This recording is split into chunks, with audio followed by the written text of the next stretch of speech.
Environ un an après l'accident, un ami a beaucoup insisté pour que je l'accompagne à un dîner. Parmi les invités, il y avait une spécialiste de métapsychique, une voyante. Elle m'a parlé de tout ce que j'avais vécu depuis mon enfance. Et puis elle a commencé à me parler de ma fille, Audrey Rose. Exactement comme si elle était vivante. Je lui ai dit d'arrêter, mais elle semblait ne pas entendre. Alors,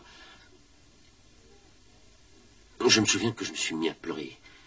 Je ne pouvais pas me retenir. Elle s'est penchée vers moi et elle m'a demandé pourquoi je pleurais. Alors, je lui ai dit que ma femme et ma fille étaient mortes. Et elle m'a dit non. Non. Votre femme repose en paix, mais votre fille est encore en vie. Je n'ai pas pu m'empêcher de trouver la plaisanterie d'un goût douteux et d'une cruauté tout à fait gratuite.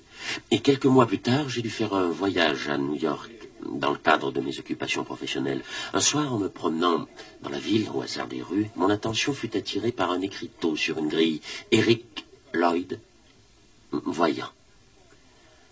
Après avoir assisté à la séance, enfin, appelez ça comme vous voudrez, je suis revenu.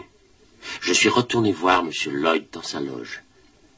Et comme la première voyante, il m'a révélé des choses exactes, avec des détails exacts.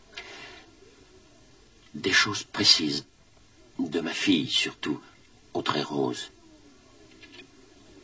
Là encore, me la décrivant comme si elle était vivante, mais cette fois avec des détails sur l'endroit où elle vivait.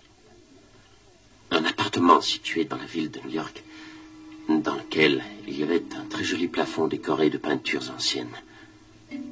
Il m'a même décrit la chambre où elle dormait, les rideaux jaunes et blancs, le lit à baldaquin, le panda géant en peluche, l'aquarium dans le coin de la chambre. Il m'a dit qu'elle était revenue. Audrey Rose était revenue.